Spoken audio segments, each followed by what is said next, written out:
Jadi saya pindahan bangkir dari Surabaya ke Mataram untuk ikut dengan suami. Orang berpikir waktu itu perhiasan mutiara itu, tapi saya mencoba mendiferensiasikan di aksesoris dan itu marketnya adalah bridal. Dimana ternyata bisnis itu memang harus dipisah, keuangan pribadi dengan keuangan usaha, dan kalau kita nggak pisah, siapa koruptornya ya pasti kita sendiri ownernya. Memang sekarang bisnis atau entrepreneur itu kayak jadi lifestyle yang lo gue pengusaha keren gitu ya. Kadang juga mereka berpikir belanja dulu di awal supaya kelihatan keren gitu. Padahal itu dari utang gitu. Kalau di Lombok Women Planner Club itu bukan komunitas hahihi, karena memang saya merasakan banget aura teman-teman itu. Kita sampai ada 2 grup WA. Satu WA grup itu maksimal 225. Itu nggak cukup kan dengan menampung seluruh member. Kita ada 2 grup. Ini saya hanya buka di sini ya. Saya itu seorang mualaf.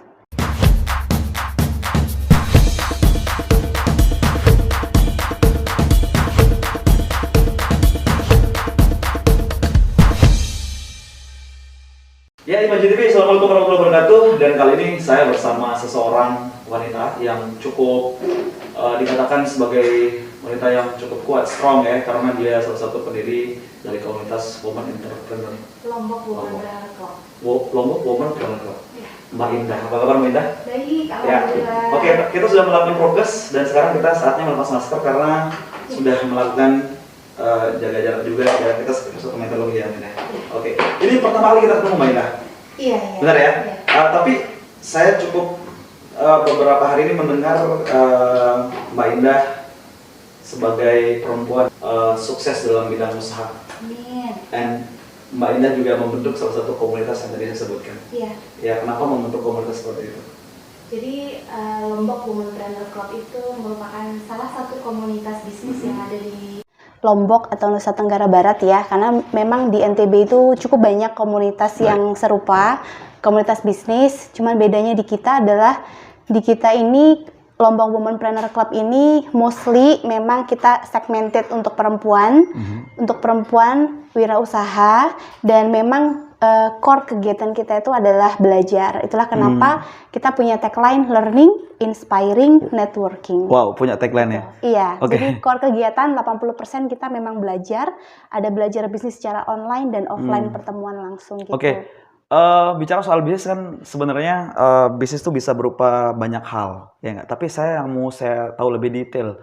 Mungkin banyak orang yang mungkin malu mempertanyakan ini kepada Mbak Indah, the origin of Indah, dari mana Mbak Indah berasal, ya kan? Sampai di Lombok kapan, ya kan? Kenapa harus berbisnis ini? Bisa diceritakan, let us know.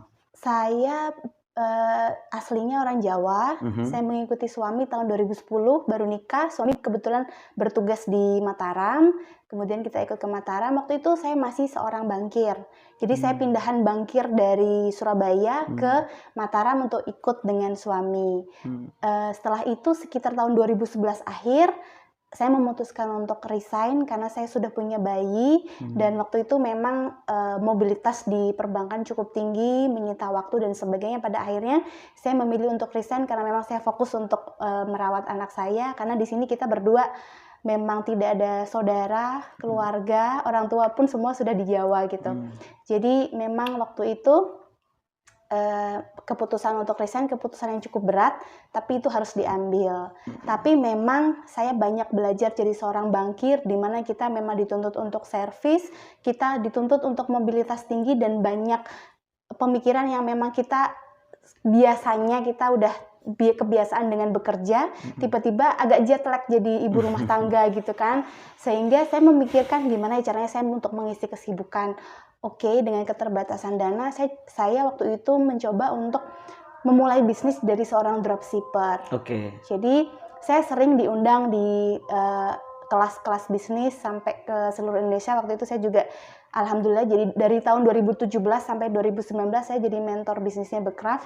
Jadi saya diajak Bekraf untuk keliling Indonesia untuk sharing sama teman-teman UKM tentang bisnis dan perjalanan bisnis from zero to hero kalau saya sebut. Karena waktu itu saya hanya seorang dropshipper.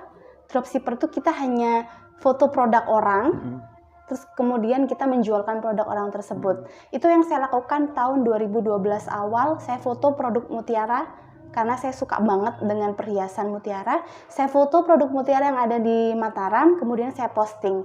Tahun 2012 yang happening pada waktu itu sosial medianya adalah Facebook dan Twitter. Jadi saya posting di sana, alhamdulillah animonya cukup bagus. Banyak sanak saudara dan family keluarga, sahabat, rekan kerja banyak yang dari luar Lombok. Jadi saya tawarkan melalui Facebook dan lumayan tuh bagus banget responnya. Jadinya banyak order dari sana. Kemudian tahun 2013 udah setahun berjalan, kayaknya bisnis ini berprospek, saya pikir. Dari seorang dropshipper, saya naik level jadi seorang reseller. Jadi bedanya dropshipper dan reseller itu, dropshipper nggak nyetok produk. Kalau reseller sudah mulai stok produk dari supplier-supplier. Jadi saya coba udah nyetok produk, alhamdulillah responnya juga masih bagus, dan 2013 saya coba mengikuti lomba yang namanya Wirausaha Muda Mandiri. Jadi itulah starting point bisnis saya berkembang sampai sekarang, mengikuti lomba, dan alhamdulillah sampai di Lombok itu lolos. Saya coba create usaha kreatif dengan bahan mutiara. Waktu itu saya bikin heels mutiara, clutch dari mutiara. Jadi orang berpikir waktu itu perhiasan mutiara itu, tapi saya mencoba mendiferensiasikan di aksesoris, dan itu marketnya adalah bridal. Dan alhamdulillah produk itu saya bawa ke Jakarta untuk dilombakan di Wirausaha Muda Mandiri 2013, dan kita bertemu dengan 52 finalis sesama Wirausaha Muda Mandiri. Ya, waktu itu saya masih usia berapa tuh, tahun 2013. Muda banget berarti. Muda banget, dan alhamdulillah banyak teman dari situ. Dan itulah saya juga pengen share ke teman-teman semuanya bahwa kadang di tempat kita sudah oke gitu bisnisnya ya. Tapi memang ketika kita ikut lomba, kita jadi kayak beradu dan kita tahu posisi bisnis kita atau produk kita tuh ternyata segini loh di mata se-Indonesia. Kita tahu gitu. Skala kita tuh seperti apa ketika kita berani coba keluar. Tapi mendengar dari cerita Mbak Indah dari tadi, saya mau bertanya, latar pendidikan Mbak Indah ini apa sebenarnya? Dari bankir kok tiba-tiba jadi usahawan gitu loh? Sebenarnya apakah usahawannya ini benar-benar coba-coba dari awal, atau memang karena tuntutan tadi harus ikut suami? Sebenarnya masih relate sih. Jadi saya sekolahnya ekonomi. Background kita kalau mau flashback, saya mahasiswa ekonomi. Saya lulusan cuma 3,5 tahun kuliah, dan selama 1,5 tahun saya juga jadi asdos. Jadi memang saya bukan basicnya bisnis, tapi basicnya adalah pendidikan. Jadi dari kuliah saya sudah jadi asdos, sudah ngajar, bantuin dosen saya untuk ngajar teman-teman saya. Kemudian lulus dengan IPK terbaik, sampai saya dapat penghargaan 2 waktu saya jadi wisuda itu. Yang pertama lulus dengan predikat terbaik, yang kedua adalah penulisan skripsi terbaik tahun itu. Berarti saat itu Anda benar-benar bisa dikatakan sebagai mahasiswi terbaik ya? Iya, waktu itu. Oke. Masih muda. Berat nggak memutuskan ketika Anda berhenti dari pekerjaan menjadi seorang bankir, tiba-tiba mencoba usaha yang masih belum jelas? Kita tahu, usaha itu kan belum jelas kepastiannya. Itu tidak ada hukum pasti di bisnis itu. Betul. Iya kan? Anda tapi berani mencoba keluar dari zona nyaman. Itu apa pertimbangan saat itu? Waktu itu cukup berat. Kalau ditanya berat, itu berat banget. Karena Mas waktu kecil ditanya kalau gede mau jadi apa? Ya banyak ya. Kalau saya dari kecil, kalau gede mau jadi apa? Pegawai bank. Wah, udah di setup gitu. Dari kecil saya sudah pengen jadi pegawai bank. Sekolah pun di jurusan ekonomi, ambil jurusan perbankan. Keuangan dan perbankan. Jadi itu semua relate dengan cita-cita masa kecil, sampai saya di posisi seorang bankir. Ternyata apa yang kita inginkan belum tentu kita butuhkan. Ternyata memang terkadang kita perlu keluar dari comfort zone. Jadi kadang kita sudah terlalu nyaman dengan zona ini, sehingga kita nggak berani keluar. Dan itu saya coba tahun 2012 keluar dari comfort zone, dan alhamdulillah hasilnya seperti ini gitu. Banyak hal yang saya dapat, apalagi jadi seorang bankir itu saya aplikasikan di bisnis. Gimana caranya kita menghadapi karyawan, sama dengan menghadapi nasabah. Yang service excellent, pelayanan cepat, fast respon, dan sebagainya. Ya, oke. Ini pertanyaan yang sangat seru sekali ya, saya mau bahas sama Mbak Indah. Tiba-tiba setelah panjang proses yang Mbak Indah lalui, Mbak Indah membuat komunitas Womanpreneur. Lombok Womanpreneur Club. Lombok Womanpreneur. Anggotanya siapa aja di sini? Anggotanya kita saat ini sudah 338 338. dengan 70% di Kota Mataram, selebihnya menyebar. Ada juga sampai Dompu juga anggotanya. Kemudian mostly 70% adalah kuliner. Mostly. Ya, sisanya nyebar di fashion, kriya, dan kesehatan dan sebagainya. Bicara soal bisnis, Anda sudah menjalani banyak bisnis ya. Salah satunya Mutiara, kuliner juga, ya kan? Iya. Pasti banyak hal yang sudah dilalui, baik itu mengejar proses pembelajaran, ya kan? Mungkin dengan seorang Indah yang sekarang itu sudah melewati banyak proses pembelajaran, insight-insight yang luas, baik itu tentang bagaimana mengelola keuangan. Iya. Pasti itu semua Anda pelajari. Kasih tahu saya, siapa yang menginfluence Anda dalam berbisnis, terutama mengelola keuangan? Karena saya percaya, Anda punya bisnis tapi tidak bisa kelola keuangan, itu buyar. Iya. Jadi sepanjang 2012 sampai sekarang, saya itu bukan orang yang puas belajar, Mas. Karena awalnya kita bukan basicnya seorang entrepreneur gitu. Jadi saya banyak mengosongkan gelas saya untuk banyak ikut kelas-kelas bisnis. Salah satunya adalah keuangan.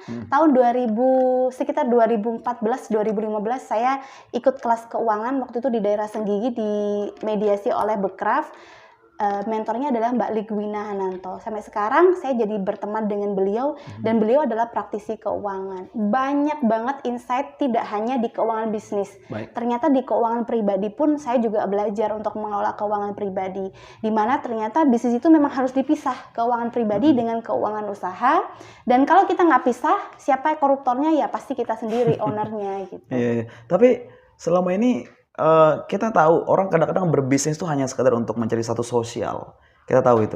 Jadi ada beberapa fake information yang kadang-kadang diterima. Kita berkaca saja dari orang MLM misalnya. Banyak kadang-kadang yang hanya untuk mengejar popularitas bisnis. Sebenarnya bisnisnya kopong gitu loh. Bisa ceritakan sama saya pribadi.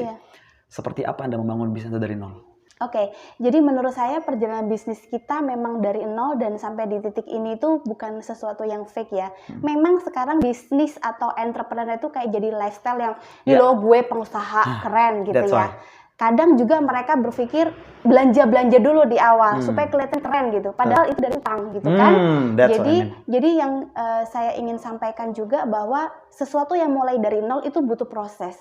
Tidak ada yang instan. Makanya kenapa saya juga mengajarkan kepada member-member saya hal sesuatu yang baru, Mbak, bisnisku ini omsetnya gede, Mbak, ini di awal. Mataram, Lombok itu biasanya kalau di awal-awal itu hype gitu, viral gitu. PR kita adalah setelah 3 bulan. Bagaimana cara kita membuat bisnis kita lebih settle dan stabil. Karena biasanya di awal itu hype, orang penasaran dan sebagainya. Lantas indikator apa supaya tidak dikatakan fake juga? Biasanya saya tuh refleksi setiap tahun. Setiap tahun tuh apa sih aset yang saya punya gitu. Saya dari 2012 dan sekarang 21 aset yang harus kita punya harus berkembang dong. Itu menandakan bisnis kita berkembang. Jangan utangnya yang lebih banyak dong, asetnya yang lebih banyak. Iya, gitu. Bener. Banyak sekali, Mbak. Akhirnya mereka mencoba berbisnis untuk memenuhi gaya. Walhasil ketika mereka berbisnis tahun 2 tahun booming, ya kan, tahun ketiga tuh nyesain utang biasanya. Itu banyak terbukti. Apalagi ada kasus-kasus terbaru yang kalau Mbak ngikutin kasus trennya beberapa bulan belakang ini, saya kelakan salah satu pebisnis kuliner yang masuk penjara dengan kasus tanam sahamnya. Betul. Ya kan. Jadi ini yang saya maksudkan, Mbak. Banyak kadang-kadang orang-orang yang tergoda ke arah sana dengan bisnis ayam potongnya gitu. Meledak dalam waktu besar, ada petir, mati gitu kan. Apa langkah-langkah Mbak Indah untuk mengantisipasi hal ini? Saya sempat ada Q&A di Instagram saya. Jadi salah satu pertanyaan itu muncul dari salah satu member saya di Lombok Womanpreneur Club. Mbak Indah, bagaimana cara mempertahankan bisnis viral? Karena bisnis viral atau rame itu suatu saat pasti akan menurun. Hukum ekonomi, karena saya orang ekonomi, the law of diminishing return. Jadi ketika dia meningkat, sampai di satu titik puncak keviralan, dia lama-lama akan menurun gitu. Itulah yang sering terjadi sekarang bisnis di era milenial. Tapi jangan salah, banyak bisnis-bisnis yang legend. Yang sampai sekarang pun dia masih melegenda, masih dicari orang dan masih rame. Karena apa? Bagaimana caranya kita mempertahankan bisnis legend? Yang pertama adalah kita kan nggak boleh cepat puas tuh, jadi harus berinovasi. Kelas Pizza Hut, McD yang memang notabene sudah brand multinasional pun setiap bulan dia selalu berinovasi produk. Kenapa kita yang masih UKM enggan untuk berinovasi? Gitu kan? Jadi itu salah satunya. Yang kedua adalah mempertahankan kualitas. Karena biasanya kalau udah viral, banyak orderan, kualitasnya nggak menurun tuh gitu. kita belajar dari bisnis legend bagaimana caranya dia turun temurun dari ibu, anak sampai cucu, cicit itu produknya kualitasnya sama. Masih stabil. Jadi dia sudah mempunyai sistem yang baik. Jadi siapapun orangnya tetap rasa itu tetap sama, tidak pernah berubah. Warna itu, ukuran itu sama dan sebagainya. Ini sangat menarik sekali obrolan kita. Tapi Mbak Indah, saya masih penasaran. Untuk apa sih membuat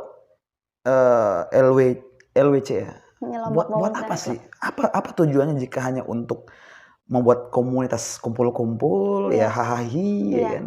Sedangkan itu bisa dikatakan hanya sekedar komunitas. Apa tujuan Mbak Indah sebenarnya? Kalau di Lombok Women Club itu bukan komunitas hahihi, karena memang saya merasakan banget aura teman-teman itu. Kita sampai ada 2 grup WA. Satu WA grup itu maksimal 225. Really? Itu nggak cukup kan dengan menampung seluruh member. Kita ada 2 grup. Dan itu alhamdulillah mereka tuh produktif. Mungkin yang bikin kita klik itu karena usia kita tuh mirip-mirip ya, rentan 28 sampai 38 tahun sampai 40 tahun. Jadi kita masih satu ritme, kemudian kita masih bisnis kita masih bisnisnya growing. Beda dengan usia yang memang bisnisnya sudah pernah diminishing return itu. Jadi memang berbeda ininya. Apa yang namanya tuh circle-nya berbeda gitu. Lantas kenapa bikin LWC? Karena menurut saya punya banyak ide tentang bisnis dan community. Dimana memang kalau Mas bisa searching atau bisa buka Instagram kami, program-program yang diselenggarakan oleh LWC itu selalu out of the box gitu. Out of the box. Jadi kita punya yang namanya Womenpreneur Day yang kita bisa datangkan mentor bisnis dari luar, dari Indonesia, dari Jakarta, sharing ke sini, dan itu sangat relate dengan kebutuhan teman-teman. Yang kedua, kita ada namanya Lombok Food Festival yang kita kemarin selenggarakan di Epicentrum. Oh ya, di lantai atas ya. Dan itu baru pertama diadakan untuk kuliner ya, dan itu akan menjadi annual event kita juga. Kemudian yang ketiga, banyak banget programnya yang sampai sekarang kita masih akan terus realisasikan program-program itu. Kita juga nanti ada kayak bootcamp, ladies bootcamp untuk menciptakan leadership, karena seorang owner itu harus punya jiwa leadership dan sebagainya. Oke. Wanita dengan independensi seperti ini kadang-kadang membuat para laki-laki itu agak sedikit berpikir jauh lebih panjang. Banyak laki-laki yang insecure dengan wanita tangguh seperti Mbak Indah dan teman-teman Anda yang lain. Banyak tuh kadang-kadang tidak semua laki-laki akan menerima wanitanya untuk berbisnis, apalagi sampai penghasilan mereka tuh jauh lebih tinggi. Ini kan problem sebenarnya. Bagaimana Anda bisa menjelaskan plus dan minusnya?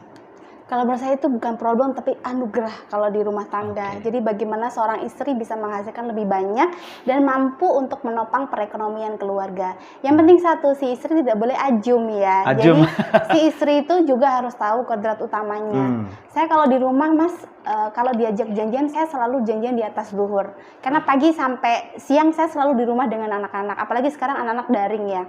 Jadi saya banyak dengan anak-anak. Saya akan keluar ba'da duhur sampai mendekati maghrib. Itu jam kerja saya dan saya harus efektif di sana. Maksimalkan berarti. Iya, terus setelah itu maghrib saya usahakan di rumah. Kecuali ada yang urgent dan tidak bisa ditinggal, saya akan tahan itu dan sebagainya. Berarti Mbak Indah mampu mengimbangi porsi buat keluarga untuk bisnis. Harus, karena sebenarnya keluarga kan nomor satu. Suami itu nomor satu. Kalau kita di entrepreneur ini bisa menciptakan sesuatu yang lebih besar, dan itu untuk kebutuhan keluarga, kenapa enggak? Tapi jangan lupa wanitanya nggak boleh ajum gitu. Banyak loh kadang-kadang Mbak Indah wanita yang ketika sudah merasakan income yang cukup tinggi lupa waktu kadang-kadang. Itu kan kadang-kadang menjadi stigma negatif juga bagi wanita-wanita yang mencoba untuk intervensi. Pada akhirnya muncul emansipasi itu dicap sebagai hal yang kurang bagus untuk wanita. Ya, kan? Padahal saya selalu share kepada teman-teman member LWC juga, kita sebagai wanita tuh harus punya financial independent. Kenapa begitu? Mungkin saat ini suami kita kaya, mungkin saat ini suami kita mampu, tapi kita nggak tahu ya, karena kematian itu kepastian. Nggak tahu suami kita duluan atau kita duluan. Jadi someday kalau suami kita duluan, kita masih bisa berdiri tegak untuk menafkahi anak-anak. Jadi saya selalu share ke mereka, kalau bisnisnya sepi jangan down. Apa yang harus kita lakukan? Evaluasi, berinovasi produk, atau beriklan. Yang penting kita tetap harus punya financial independent. Anda sangat detail sekali. Anda bisa dikatakan wanita yang cukup cerdas dengan obrolan ini. Bagaimana orang tua Anda mendidik Anda sejak kecil sehingga pikiran-pikiran ini, saya tidak tahu apakah ini pikiran liar atau diabstraksi dari pikiran sehingga Anda ucapkan. Sebenarnya Bagaimana orang tua mendidik Anda masih kecil, masih gadis? mendidiknya sama dengan orang tua pada umumnya. Baik. Kalau saya rasa bapak saya karyawan, ibu saya ibu rumah tangga, jadi menurut saya tidak ada yang spesial di masa kecil saya. Hanya saja saya dididik untuk jadi anak yang bertanggung jawab, anak yang mandiri. Jadi yang bertanggung jawab itu ketika kita dipasrai untuk ngekos waktu kita kuliah, ya kita tanggung jawab terhadap diri kita dan menjaga nama baik orang tua.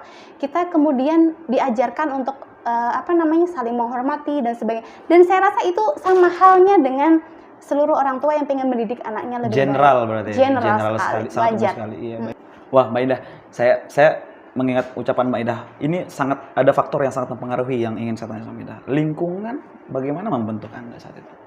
Lingkungan keluarga atau lingkungan pertemanan ini? Lingkungan pertemanan. Pasti ketika Karena kalau dari kecil lingkungan keluarga, orang tua kita memang dibesarkan dengan orang tua yang seadanya, apa adanya.